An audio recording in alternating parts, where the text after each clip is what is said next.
ఈరోజు మా tractor DI పాత ట్రాలీ ఉంటే దాన్ని బాగు చేద్దామని చెప్పేసి స్టార్ట్ చేసాము. ఇదైతే 15 ఏళ్ళ నుంచి రన్నింగ్లోనే ఉంది.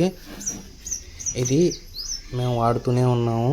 కాకపోతే ఇప్పుడు ఏంటంటే బాగా డ్యామేజ్ అయిపోయింది. ఇంతకు ముందు కూడా వెనక పక్క నీట్గానే ఉంది కాబట్టి ఇక్కడ ఇది రైతు వర్గంలో ఉంది. అంటే మేము ఇసుక కంకర ఇలాంటివి ఏమి తోలం దీంట్లో నుంచి కేవలం రైతుకు సంబంధించినవి పిండి కట్లు అవి ఇలాంటివే వాడుతూ ఉన్నాము. కేవలం ఇది పొలానికి మాత్రమే ఉపయోగిస్తూ ఉన్నాము. ఇదైతే పూర్తిగా డ్యామేజ్ అయిపోవడం వల్ల వాటిని అయితే అన్నిటినీ తీసి రిపేర్ చేద్దామని స్టార్ట్ చేసాము.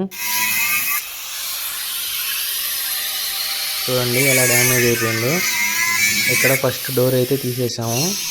అలాగా కింద ఎక్కడెక్కడైతే వెల్డింగ్ దాకాలు పట్టారో ఇది షీట్కి వెల్డింగ్ అనేది మొత్తంగా చేయరు. అక్కడక్కడ కొద్దిగా వెల్డింగ్ పట్టుకుంటూ వెళ్తారు. అందుకని ఆ వెల్డింగ్ తీసేసుకుంటే సరిపోయిద్ది. అది బాగా వెయిట్ ఎక్కువ ఉండడం వల్ల వెనక పక్క షీట్ అయితే ముందుగా కట్ చేస్తున్నాము. కట్ చేసి ఆ షీట్ సపరేట్ చేసేసి ఈ షీట్ మొత్తం తీసేయాలని చెప్పేసి కట్ అయితే చేసాము. పై పక్క షీటు తీసేసిన తర్వాత ఛానల్స్ అయితే నీట్గానే ఉన్నాయి. ఎడ్జ్లో ఉండే ఛానల్స్ మటుకి వర్షం వల్ల అలా రెస్ట్ అయితే పట్టింది. పైన బద్దీలు కూడా బాగా డ్యామేజ్ అయ్యాయి. కింద షీట్ తీసేదానికైతే కింద పక్క కూడా వెల్డింగ్లు అయితే చేసి పెట్టుంటారు. అవి కూడా ఇలా కట్ చేసుకొని తీసుకుంటూ వెళ్ళాలి. అది మన పైన అయితే పడకుండా సపోర్ట్లు అయితే ఖచ్చితంగా పెట్టుకోవాలి. లేదంటే పైకి వస్తుంది. లేదంటే కటింగ్ చేసే బ్లేడ్ మీద పడి బ్లేడ్ కట్ అయ్యే ఛాన్స్ కూడా ఉంది. అందుకని ఖచ్చితంగా సపోర్ట్కి కింద ఎక్కడ పెట్టుకొని ఆ షీట్ని అయితే తీసుకుంటూ ఉండాలి. మొత్తం షీట్ని అయితే తొలగించేసాము. నెక్స్ట్ డోర్లు అయితే నీట్గానే ఉన్నాయి కానీ చెక్కలు బాగా డ్యామేజ్ అయ్యాయి. లోపల షీట్ కూడా డ్యామేజ్ అయింది. అందుకని చెప్పేసి మొత్తం షీటు ఫ్రేమ్లు తీసేసి కట్ చేసుకొని కొత్త ఫ్రేమ్లు అయితే చేసుకున్నామని చెప్పి అనుకున్నాము. కాకపోతే మనకి హెవీ లోడ్ అనేది అయితే ట్రక్కి కానీ షీట్లకు కానీ పడదు. ఇది కేవలం మనం పొలానికి వాడుకుంటున్నాం కాబట్టి ఒకవేళ వడ్లు వేసుకొనైనా సరే బస్తాలు వేసుకునేటప్పుడు కూడా డోర్లు ఓపెన్ చేసి పెట్టేస్తారు లోడ్ వేసేటప్పుడు. అందుకని మనకి డోర్లు కొద్దిగా గట్టిగా ఉంటే చాలు కానీ మరీ అంత హార్డ్గా ఉండాల్సిన అవసరం లేదు. అందుకని అయితే ఛానల్స్ ఫ్రేమ్స్ అన్నీ కట్ చేసి తీసేసుకుందామని చెప్పి ఫిక్స్ అయ్యాము. అవి కూడా ఐరన్ డోర్స్ అయితే బాగుందని ఐరన్ డోర్స్ అయితే పెట్టేసుకుందామని చెప్పి అనుకున్నాము. ఐరన్ డోర్స్ కొద్దిగా గేజీ అయితే నీట్గా ఫ్రేమ్ చేసుకొని ఐరన్ డోర్స్ పెట్టుకోవచ్చు.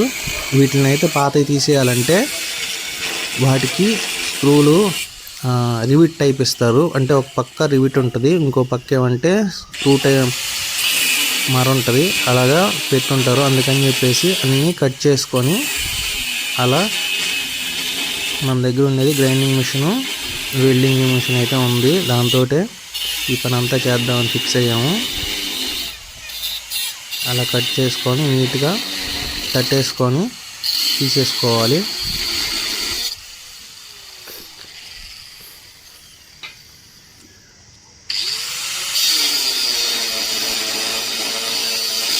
ఆ డోర్లు పక్కన ఉన్నాయి చూడండి ఎలా డ్యామేజ్ ఉన్నాయో. అలాగే మొత్తం డోర్లన్నీ కట్ చేసుకొని అవి అయితే ఖచ్చితంగా తీసి పెట్టుకోవాలి. మళ్ళీ కొత్తగా వేయాలనే అవసరం లేదు. అవి ఛానల్స్ అన్నీ నీట్గా ఉన్నాయి. అందుకని చెప్పి డోర్స్లో నుంచి తీసి పక్కన అయితే పెట్టుకుంటున్నాను.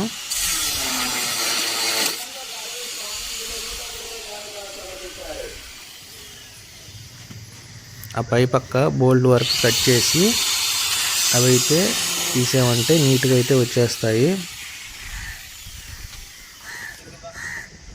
అదో చూడండి నేను అక్కడైతే మార్కింగ్ చేసుకొని నీట్గా వాటిని అయితే అది అట్లా కొట్టుకుంటూ వచ్చేసామంటే బోల్డ్ అనేవి వేరైపోయి ఛానల్ అయితే అలా వచ్చేస్తుంది. అన్ని ఛానల్స్ అలాగే తీసి పెట్టేసుకోవాలి. డోర్లు అయితే చూడండి ఇలా డ్యామేజ్ అయిపోయాయి కాబట్టి తీసేస్తున్నాను. నీట్గా ఫ్రేమ్ అయితే చేసుకుందామని చెప్పి నైట్ అయింది. ట్రక్ని అయితే ఇలా ముందర పక్క కూడా పైన ఫ్రేమ్ అంతా తీసేసి ఆ చెక్కలు కూడా తీసుకుంటూ వచ్చేసాను. చూస్తే ఫ్రేమ్ బాగానే ఉంది. ఛానల్స్ నీట్గా ఉన్నాయి కాబట్టి డోర్ వరకే తీసేసాను. పక్కన ఛానల్ చూడండి బాగా డ్యామేజ్ అయ్యి ఉంది. ఇలా డ్యామేజ్ అయినప్పుడు ఏంటంటే పైనంతా నీట్గా ఉంది, కింద వరకు బాగాలేదు కాబట్టి అక్కడ వరకు కట్ చేసి తీసేసాను. షీట్ అయితే తీసుకున్నాము. షీట్ వచ్చేసి 4mm షీట్ తీసుకున్నాము. అదైతే మొత్తం వచ్చేసి 160 kgలు వచ్చింది. పాతది వచ్చేసి 78 kgలు వచ్చింది.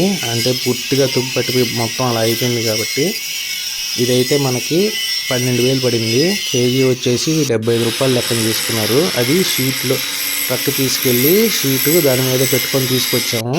షీట్ని కిందకు పెట్టి పైకి లేపేదానికంటే ఆ షీట్ని అటు ఇటు జరుపుకుంటూ అన్ని పక్కల ఛానల్స్ తీసేసి అన్ని డ్యామేజ్ అయినాయి. అన్నిటినీ నీట్గా కింద క్లీన్ అయితే చేసుకున్నాము. అట్లా క్లీన్ చేసుకుంటేనే మళ్ళీ మనకి నీట్గా పడుద్ది. షీట్ని అన్ని క్లీన్ చేసిన తర్వాత షీట్ అయితే ట్రక్ మీద పెట్టేసుకున్నాము. పెట్టుకున్న తర్వాత ముందుగా కింద పక్కే వెల్డింగ్ టాకాలు అయితే పెట్టాలి. ఎందుకంటే షీటు మనం పెట్టేటప్పుడు అటు ఇటు కదలకుండా ఉంటుంది. కింద పక్క పెట్టేసుకున్న తర్వాత పైన అయితే చూడండి ఇదైతే పత్తి దగ్గర ఇలాగా ప్రెస్ చేసుకొని మనం వెల్డింగ్ అయితే పట్టుకోవాలి.